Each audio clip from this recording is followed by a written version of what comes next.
कोई surgical strike नहीं, कोई मिसाइल नहीं, कोई ऐलान नहीं, बस एक के बाद एक पाकिस्तान के खूंखार आतंकवादी मारे जा रहे हैं और पाकिस्तान पुलिस अभी तक नहीं जान पाई है ये कौन कर रहा है। पिछले एक साल में 30 से ज़्यादा आतंकवादी मारे गए हैं और अब चर्चा है अगला नंबर दुनिया की सबसे खतरनाक आतंकवादी में से एक हाफिज सईद का। हेलो दोस्तों, क्या हाल है। आज की यह स्टोरी पाकिस्तान के उन अनजान दुश्मनों की है जिसे वहाँ के आतंकवादी अननोन गनमैन के नाम से जानते हैं और जिससे वह थर थर कांपने लगते हैं। पूरी कहानी आज मैं बताऊंगा, बने रहिए। एक छोटी सी रिक्वेस्ट, अगर चैनल को सब्सक्राइब नहीं किया है तो सब्सक्राइब जरूर करें और ये वीडियो को जितना हो सके उतना शेयर कीजिए ताकि हर भारतीय तक ये वीडियो पहुंचे। तो चलिए शुरू करते हैं। दोस्तों, पहले समझते हैं ये पैटर्न क्या है। कोई धमाका नहीं, कोई बड़ा ऑपरेशन नहीं, यह बस एक अननोन गनमैन का तरीका है। पिछले एक साल में इस तरह के पाकिस्तान में 30 से ज्यादा खूंखार आतंकवादियों का सफाया हो चुका है और यह कोई छोटे मोटे नाम नहीं है। देखिए किस किस का नंबर आया है। आईसीएफ फोर्स का हाईजैकर ज़हूर मिस्त्री खत्म, हिजबुल का लॉन्चिंग चीफ बशीर अहमद पीर उर्फ इम्तियाज आलम खत्म, खालिस्तान कमांडो फोर्स का लीडर परमजीत सिंह पंजवार खत्म, पठानकोट एयरबेस हमले का मास्टरमाइंड शाहिद लतीफ़ खत्म, लश्कर का रिक्रूटर सैफुल्ला खालिद उर्फ अबू सैफुल्ला खत्म। दोस्तों, यह लिस्ट यही नहीं रुकती। 2026 से यह पैटर्न और तेज हो गया है। सिर्फ अप्रैल महीने में 15 दिन के अंदर 3 बड़े आतंकवादी मारे गए। अब जानते हैं अप्रैल में कौन कौन कैसे मारा गया है। पहला नाम आमिर हमजा। आमिर हमजा लश्कर तोयबा का फाउंडिंग मेंबर है, हाफिज सईद का सबसे करीबी, उसका राइट हैंड माना जाता है। यह आदमी लश्कर का चीफ प्रोपेगेंडा ऑफिसर था। इसका काम था जिहादी भाषणों से नौजवानों को ब्रेन वॉश करना। इसी ने मरकज दावा अल इरशाद नाम का विभाग चलाया जो आतंकवादियों की विचारधारा फैलाता था। इसने भारत में 2005 में आईआईएससी बेंगलोर हमला किया, 2006 में आरएसएस हेडक्वार्टर हमला किया, 2018 में सुजवान आर्मी कैंप में हमला किया। 16 अप्रैल 2026 को हमजा लाहौर में एक न्यूज़ चैनल के कार्यक्रम में गया था। जैसे ही वो बाहर निकला, बाइक पर सवार 2 अननोन गनमैन ने उस पर अंधाधुंध गोलियां चला दी। एक गोली पेट में, एक छाती में। वो गंभीर रूप से घायल हुआ और कुछ रिपोर्ट्स के मुताबिक मौके पर ही मर गया। दूसरा नाम यूसुफ अफरीदी। हमजा के 10 दिन बाद खैबर पख्तूनख्वा में यूसुफ अफरीदी का नंबर आया। यह आतंकवादी खैबर पख्तूनख्वा में आतंकी गतिविधियों का प्लानिंग करता था। लश्कर के आतंकवादियों को जम्मू कश्मीर में घुसाने का काम इसी का था। ऊपर से यह आईएसआईएस के लोकल रिक्रूटमेंट भी करता था। खैबर पख्तूनख्वा में लंडी कोटल के झंडे बाजार इलाके में अननोन गनमैन ने पॉइंट ब्लैंक रेंज से इसे गोलियां मार दी।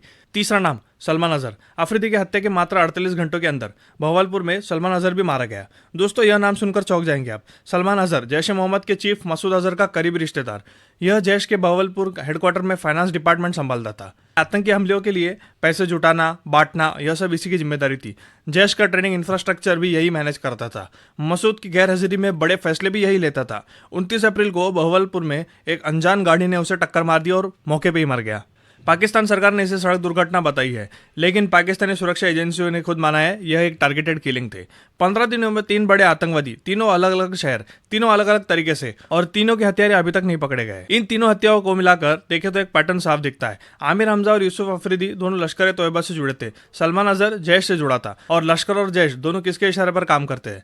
हाफिज सईद। सूत्रों का कहना है ये सब हत्याएं एक ही मकसद से हो रही है, हाफिज सईद की संगठना की जड़ें काटना, उसके हर भरोसेमंद आदमी को एक एक करके खत्म करना और उसके बाद खुद हाफिज सईद को। हाफिज सईद कौन है ये तो आप जानते ही होंगे, लेकिन आपको फिर से याद दिला देते हैं। लश्कर तोयबा का संस्थापक हाफिज सईद, इसी के दिमाग की उपज थी 2000 में लाल किला हमला, 2002 में अक्षरधाम मंदिर हमला, 2006 में मुंबई लोकल ट्रेन ब्लास्ट, 2008 में 26/11 मुंबई हमला, 2015 में उधमपुर हमला, 2017 में अमरनाथ यात्रा पर हमला। भारत ने पाकिस्तान से बार बार कहा है हाफिज सईद को सौंपने, पाकिस्तान ने हर बार मना कर दिया है। 2020 से 2022 के बीच पाकिस्तानी कोर्ट ने ऑन पेपर 68 साल की सजा सुनाई थी हाफिज सईद को, लेकिन हकीकत यही है कि हाफिज सईद आज भी पाकिस्तान में खुलेआम घूम रहा है।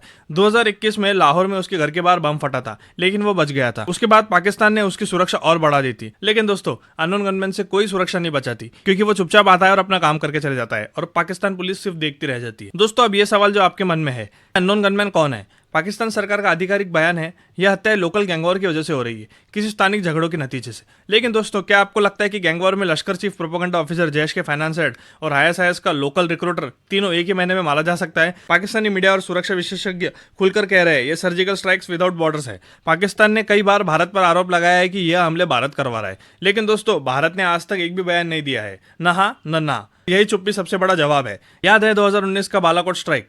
भारत ने तब भी पहले मारा था और बाद में बताया था। याद है पठानकोट के मास्टरमाइंड शाहिद लतीफ़ की हत्या? अननोन गनमैन आज तक कोई नहीं जानता किसने किया है। और अब पिछले एक साल में 30 से ज्यादा आतंकवादी ढेर होना, एक के बाद एक, बिना किसी ऐलान के, ये कुछ तो बताता है। दोस्तों, इस पूरी कहानी में एक बात साफ है, पाकिस्तान में बैठे आतंकवादी अब सुरक्षित नहीं है। उनका एक के बाद एक नंबर आ रहा है। कब, कैसे, किसके हाथों, यह अननोन रहेगा, लेकिन नंबर आएगा जरूर। और अब चर्चा है हाफिज सईद का नंबर कब आएगा।